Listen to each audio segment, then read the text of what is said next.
35,581 करोड़ रुपया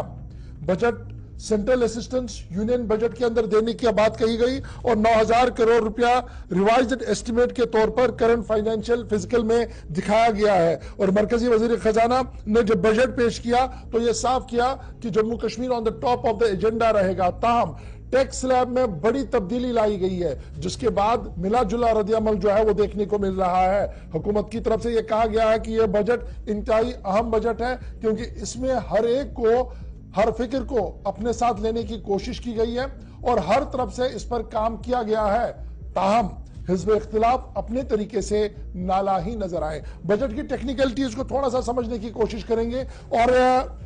सहल और आसान भाषा में, आसान लफ्जों में आप इसको समझ पाए, इसके लिए मेरे साथ जनाब जी कुरैशी साहब है, फॉर्मर डायरेक्टर जनरल बजट्स रह चुके हैं जम्मू कश्मीर के अंदर और इन बजट के मामलात को बड़ी बगौर जानते हैं और बड़े अच्छे से इकोनॉमिक स्टडीज स्टैटिक्स पर नजर रखते हैं। बहुत शुक्रिया जी कुरैशी साहब हमारे साथ ज्वाइन करने के लिए। कश्मीर से इस वक्त पहला रिव्यू, चूंकि आप डायरेक्टली अपनी जिंदगी का एक बड़ा हिस्सा आपने ऑडिट, बजट और इन्हीं एस्टिमेट्स के आसपास घुमाया है। निर्मला सीतारमण मुल्क की वजीर खजाना है, आज आम बजट पेश किया, इसे आपकी नजर में कैसा माना जाए? फिजिकली कैसा है और क्या कुछ टेक्निकली आपको नजर आया है इसमें? इशफाक साहब, आपको बहुत बहुत शुक्रिया कि आपने मुझे अपने इस चैनल पर बुलाया ताकि जो बजट 2024 है उसके मिजानी पर बात हो जाए। मैं सुबह से कुछ चैनल्स पर सुनता रहा कि इसका बजट है, इसके दुखाल क्या है, इसके क्या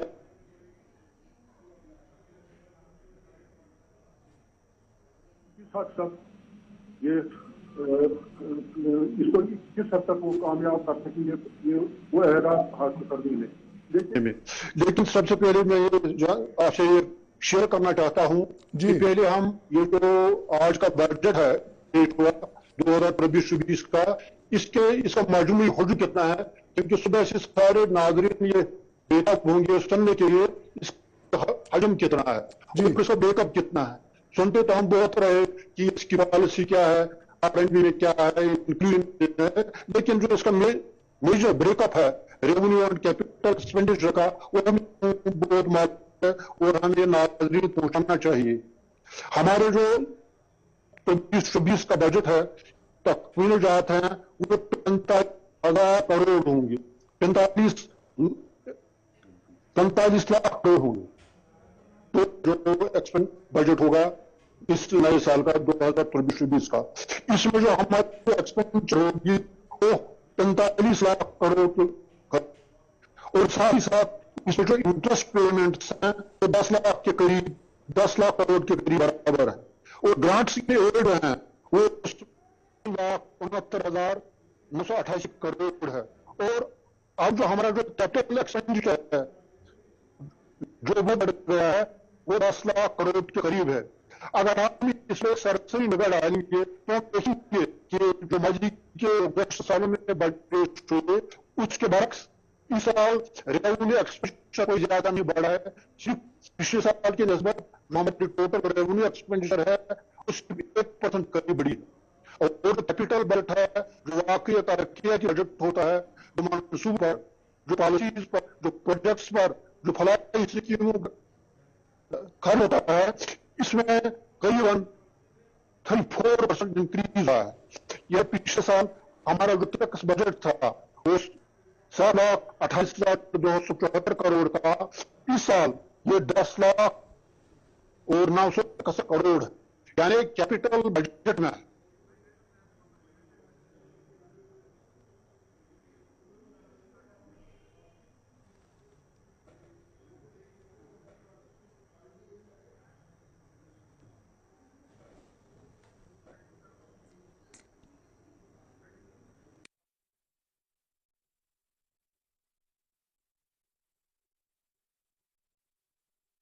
आज दोबारा कोशिश करेंगे कि कुरैशी साहब के पास चले, क्योंकि जिस तरीके से उन्होंने शुरुआत की कि मीज़ानिया बजट का क्या है, यानी हमारी एलोकेशंस क्या है, खर्चे क्या है, उस बीच जो पैसा बच रहा है उसको किस तरीके से एलोकेट किया गया है, ये दरअसल बेसिक टिडबिट्स है बजट की जो समझना बहुत ज़्यादा ज़रूरी है। बहरहाल मोटा मोटा तो आप सुबह से सुन ही रहे हैं कि एग्रीकल्चर रिफॉर्म पर बहुत ज़्यादा फोकस किया गया है, हाउसिंग पर फोकस है, बैंक इंश्योरेंस और दीगर चीज़ों पर भी सरकार की तरफ से एक मौक़िफ़ जो है वो इख्तियार किया गया है, स्टार्टअप्स को कैसे लेना है इस पर बात की गई, और इनकम टैक्स स्लैब में ये कहा जाए कि जो अब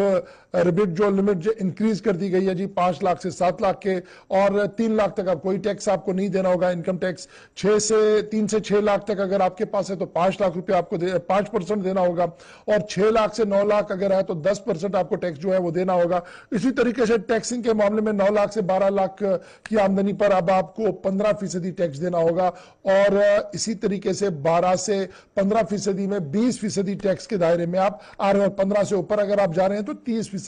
का टैक्स जो है वो लगेगा। मुझे कहा जा रहा है कि जनाब कुरैशी साहब दोबारा ज्वाइन कर चुके हैं। बहुत शुक्रिया कुरैशी साहब, ये दरअसल आवाज बीच में कट रही थी, आप कंटिन्यू करें जी अपनी बात को, क्योंकि आपने जिस तरीके से शुरू किया था बड़ा इंपॉर्टेंट ये है।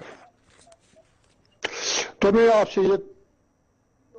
कह रहा था कि जो कैपिटल बजट है या जो डेवलपमेंटल बजट है उसमें करीबन 34% इजाफा हुआ है। लेकिन जब हम इस कैपिटल एक्सपेंडिचर के साथ ग्रांट्स इन एड भी मिलाएं तो हमारी जो कैपिटल बजट है वो 13,70,949 करोड़ होगा। यानी हमारा जो इफेक्टिव कैपिटल बजट है वो करीबन 37% पिछले साल से बढ़ा है। ये वाकई एक खुश आइंद कदम है, और हम उम्मीद करते हैं कि जो फलाही स्कीमें हैं, जो तरक्याती मंसूबे हैं और जो तरक्याती प्रोजेक्ट हैं, उन पर खाते का जो रुकुमात हैं उन पर खर्च किया जाएगा, और जो इस बजट का जो मजमूई मुद्दा है कि एक इंक्लूसिव डेवलपमेंट हो, इंक्लूसिव ग्रोथ हो, और हमारी जो इकोनॉमी 2047 तक, जो ऑनरेबल प्रेसिडेंट ने भी अपनी स्पीच में कहा कि हमारा जो विजन है नए 25 साल में कि हम 2047 तक हमारी इंडियन इकोनॉमी न सिर्फ लार्जेस्ट फास्ट ग्रोइंग इकोनॉमी होगी बल्कि 2047 तक हमारा मुल्क जो हमारी माशियत है वो खुद कफील और इसमें खुद इन्हिसारियत आएगी। It will be A self generating and self rent economy. अच्छा, ये बड़ा इंपॉर्टेंट है जो मैं आप तक पहुंचाना चाहता हूं जी, ये तो बड़ा इंपॉर्टेंट है, क्योंकि ये वो बात थी जो टेक्निकल लोग ही जान सकते हैं कि आखिर क्या वाकईतन जो कुछ कहा गया उसके पीछे कोई लॉजिक है या नहीं, क्योंकि बहुत सारे लोग ये कहते हैं कि ज्वेलरी ऑफ वर्ड्स है जी, इसलिए इसको इस तरीके से बड़े खूबसूरत अंदाज में पेश किया गया, लेकिन आपने एक एक्सरे करके पोस्टमार्टम किया है। अब 2-3 सेक्टर्स बड़े इंपॉर्टेंट हैं। बेरोजगारी पर काबू करना है तो हमारे पास इंफ्रास्ट्रक्चर और डेवलपमेंट सेक्टर बड़ा इंपॉर्टेंट है, उसको जिस तरीके से टैकल करने की कोशिश सरकार ने की है, क्या आपको उम्मीद है कि साल 2023-24 के दौरान कुछ कामयाबी सरकार के हाथ लगेगी इस पूरे मंसूबे को देखते हुए? हाँ, जो इस साल का जो बजट है, सबसे पहले जो मैंने विदा में कहा कि चूंकि हमारा जो कैपेक्स बजट वो बड़ा है, लिहाजा बहुत सारे सेक्टर्स हैं जिसमें जो एम्प्लॉयमेंट जनरेटिंग है और जो आल्सो वेलफेयर स्कीम्स जो हैं उनमें जरूर बढ़ोतरी हुई होगी, और खासकर जो हमारा housing and urban development sector है उसमें कुछ 66% इंक्रीज हुआ है। इसी तरीके से जो प्राइम मिनिस्टर्स इस साल रेवेन्यू एक्सपेंडिचर कोई ज्यादा नहीं बढ़ा है, सिर्फ पिछले साल की निस्बत जो हमारी टोटल रेवेन्यू एक्सपेंडिचर है उसकी 1% करीब बढ़ी है। और कैपिटल बजट है जो वाकई तरक्की बजट होता है, जो मनसूब पर, जो पॉलिसीज पर, जो प्रोजेक्ट्स पर, जो फलाही स्कीमों खर्च होता है, इसमें करीबन 34% इंक्रीज हुआ है। यह पिछले साल हमारा जो टैक्स बजट था वो 7,28,274 करोड़ का, इस साल ये 10,09,61 करोड़ है, यानी कैपिटल बजट में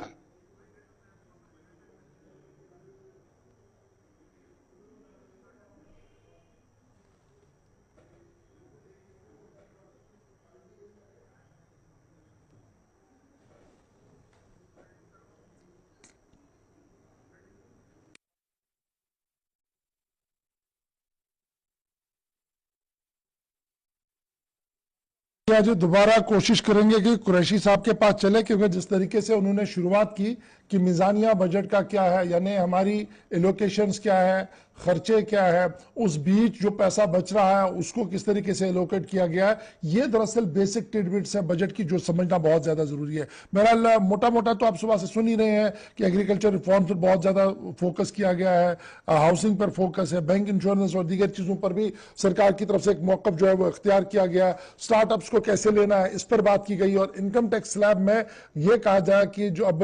रिबिट जो लिमिट जो इंक्रीज कर दी गई है जी 5 लाख से 7 लाख के, और 3 लाख तक अब कोई टैक्स आपको नहीं देना होगा, इनकम टैक्स 3 से 6 लाख तक अगर आपके पास है तो 5 लाख रुपए आपको 5% देना होगा, और 6 लाख से 9 लाख अगर है तो 10% आपको टैक्स जो है वो देना होगा। इसी तरीके से टैक्सिंग के मामले में 9 लाख से 12 लाख की आमदनी पर अब आपको 15% टैक्स देना होगा, और इसी तरीके से 12 से 15% में 20% टैक्स के दायरे में आप आ रहे हैं, और 15 से ऊपर अगर आप जा रहे हैं तो 30% का टैक्स जो है वो लगेगा। मुझे कहा जा रहा है कि जनाब कुरैशी साहब दोबारा ज्वाइन कर चुके हैं। बहुत शुक्रिया कुरैशी साहब, ये दरअसल आवाज बीच में कट रही थी, आप कंटिन्यू करें जी अपनी बात को, क्योंकि आपने जिस तरीके से शुरू किया था बड़ा इंपॉर्टेंट ये है। तो मैं आपसे ये कह रहा था कि जो कैपिटल बजट है या जो डेवलपमेंटल बजट है उसमें करीबन 34% इजाफा हुआ है, लेकिन जब हम इस कैपिटल एक्सपेंडिचर के साथ ग्रांट्स इन एड भी मिलाएं तो हमारी जो कैपिटल बजट है वो 13,70,949 करोड़ होगा, यानी हमारा जो इफेक्टिव कैपिटल बजट है वो करीबन 37% पिछले साल से बढ़ा है। ये वाकई एक खुश आइंद कदम है, और हम उम्मीद करते हैं कि जो फलाही स्कीमें हैं, जो तरक्याती मंसूबे हैं और जो तरक्याती प्रोजेक्ट हैं, उन पर खाते का जो रुकुमात हैं उन पर खर्च किया जाएगा, और जो इस बजट का जो मजमूई मुद्दा है कि एक इंक्लूसिव डेवलपमेंट हो, इंक्लूसिव ग्रोथ हो, और हमारी जो इकोनॉमी 2047 तक, जो ऑनरेबल प्रेसिडेंट ने भी अपनी स्पीच में कहा कि हमारा जो विजन है नए 25 साल में कि हम 2047 तक हमारी इंडियन इकोनॉमी न सिर्फ लार्जेस्ट फास्ट ग्रोइंग इकोनॉमी होगी बल्कि 2047 तक हमारा मुल्क जो हमारी माशियत है वो खुद कफील और इसमें खुद इन्हिसारियत आएगी। It will be A self generating and self friend economy. अच्छा, ये बड़ा इंपॉर्टेंट है जो मैं आप तक पहुंचाना चाहता हूं जी, ये तो बड़ा इंपॉर्टेंट है, क्योंकि ये वो बात थी जो टेक्निकल लोग ही जान सकते हैं कि आखिर क्या वाकईतन जो कुछ कहा गया उसके पीछे कोई लॉजिक है या नहीं, क्योंकि बहुत सारे लोग ये कहते हैं कि ज्वेलरी ऑफ वर्ड्स है जी, इसलिए इसको इस तरीके से बड़े खूबसूरत अंदाज में पेश किया गया, लेकिन आपने एक एक्सरे करके पोस्टमार्टम किया है। अब 2-3 सेक्टर्स बड़े इंपॉर्टेंट है,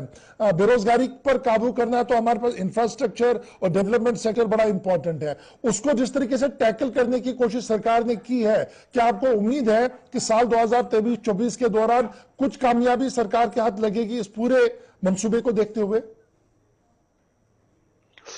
हाँ, जो इस साल का जो बजट है, सबसे पहले जो मैंने विधा में कहा कि चूंकि हमारा जो कैपेक्स बजट वो बड़ा है,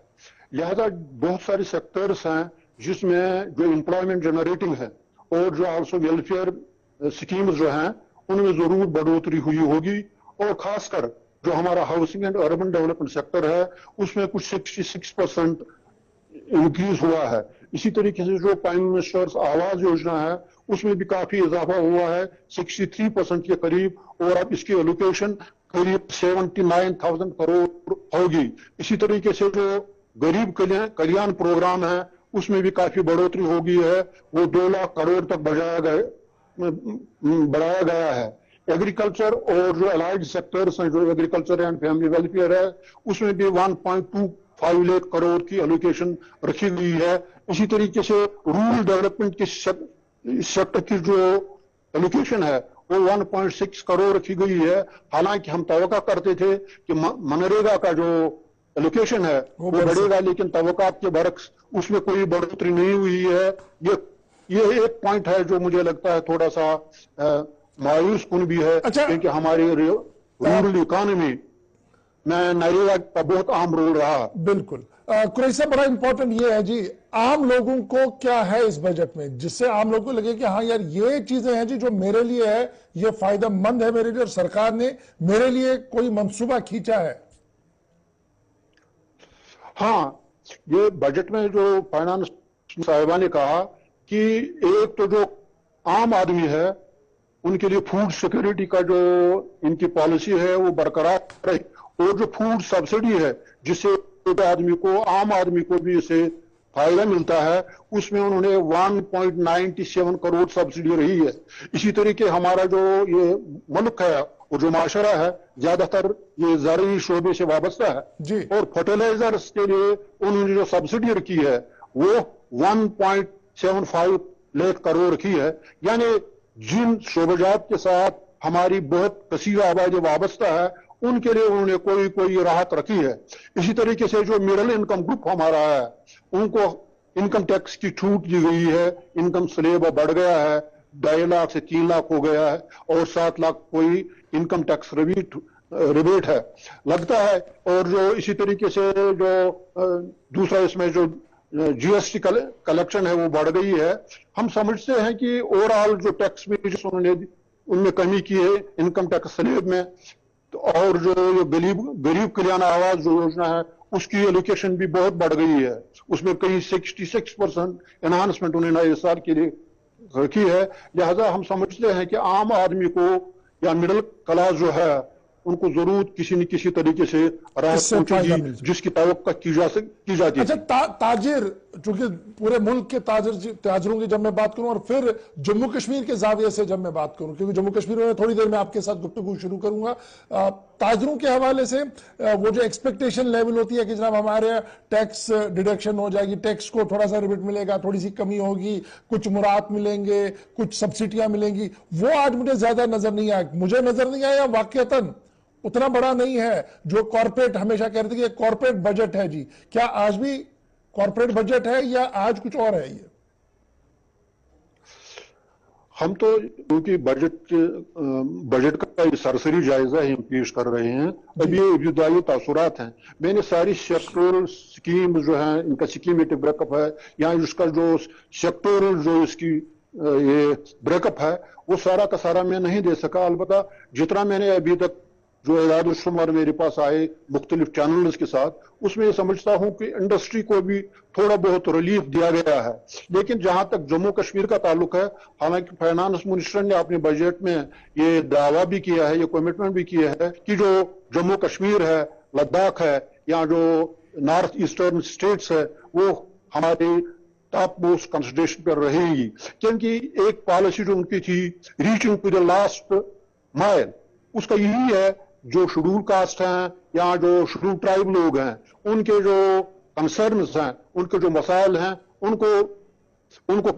उनकी तरफ निगाह डाली जाए, उनकी तरफ तवज्जो दी जाए। और इसी तरीके से जो बॉर्डर एरिया है जिसमें हमारा जम्मू कश्मीर भी है, लद्दाख भी है और पर्टिकुलरली नॉर्थ ईस्टर्न स्टेट्स हैं जी, इनकी एलोकेशन भी जरूर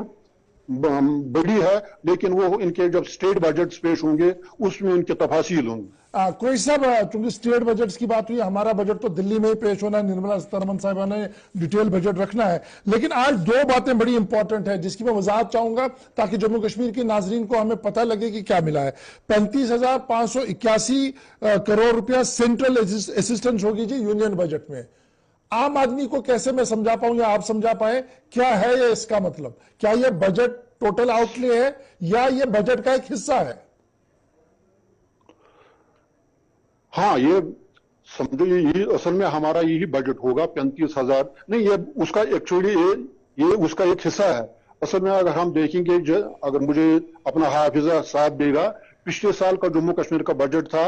वो 1 लाख करोड़ 1,10,000 के करीब होगा। मैं आपको कहता हूं कि ये जो ग्रांट सेंट्रल असिस्टेंस है ये उस बजट का एक हिस्सा होगा। लेकिन मैं ये पहले ही कहना चाहता हूं कि हमें ज्यादा हम ये नहीं चाहिए कि रातों रात इसमें इतना बहुत ही जंप होगा, बल्कि इसमें भी 10-15% हर साल एक कंटिन्यूस एक प्रोसेस होता है। 10-15-20% इससे ज्यादा हाइक नहीं होगा। अगर पिछले साल का बजट हमारा 1,10,000 करोड़ के करीब होगा। इस साल मुमकिन है एक 30-35 के करीब होगा, जिसमें ये 35,000 करोड़ जिसकी आपने बात की, ये उसमें सेंट्रल असिस्टेंस होगी। यानी ये मेन बजट का जो मरकज की तरफ से हमें असिस्टेंस मिलती है उसका हिस्सा है। हाँ, ये इनको जरूरी रखना होता है अपने सेंट्रल बजट में। अच्छा जी, जो इसमें हमारा स्टेट बजट एक अच्छा बड़ी इंपॉर्टेंट ये कहा गया कि इसी state budget, right sir, Qureshi साहब बड़ा इंपॉर्टेंट है, 9,000 करोड़ रुपया revised estimate for current physical year रखा गया कहा गया है। इसका क्या मतलब माने? ये एक्चुअली पहले उन्होंने कोई एंटिसिपेट किया होगा, ये जैसे एक्सपेंडिचर रेवेन्यू में कि कैपिटल में है, मैंने तो ये देखा नहीं, ये उसका रिवाइज्ड फिगर होगा। तो ये कह रहे हैं कि 9,000 करोड़, लेकिन इसकी सारी तफसील अब स्टेट बजट में होगी। स्टेट बजट में होगी। तो कुल मिलाकर जब टूरिज्म की हम बात करते हैं तो आज मोहतरमा ने इस बात को भी इशारा दिया कि जनाब टूरिज्म हमारी बड़ी टॉप प्रायोरिटीज रहेंगी। तो जब टूरिज्म का ख्याल आता है तो तुरंत से हम जम्मू कश्मीर की ओर भी देखते हैं। तो क्या हम ये एक्सपेक्ट करें कि यूनियन गवर्नमेंट का जब टूरिज्म का बजट आएगा उसमें अलहदा तौर पर कुछ चीजें होंगी जो जम्मू कश्मीर के लिए भी लाई जा सकती हैं, या जो हमारा बजट जब आएगा अलहदा से उसमें उसकी रिफ्लेक्शन होगी?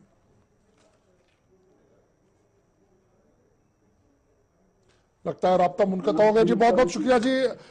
जनाब जी कुरैशी साहब, farmer director general budgets Jammu Kashmir हमारे साथ थे, जिन्होंने अपना बहुत सारा वक्त सेक्रेटरिएट के अंदर गुजारा इन्हीं बजट्स को निकालते हुए। तो आप थोड़ी सी बात हम कर रहे थे कि बुनियादी बातें क्या है जी, किस तरीके से ये बनता है बजट और क्या कुछ इसमें है। बाकी मानदा जो मालूमात है वो सुबह से आप हमारे सोशल मीडिया प्लेटफॉर्म और चैनल पर लगातार देखते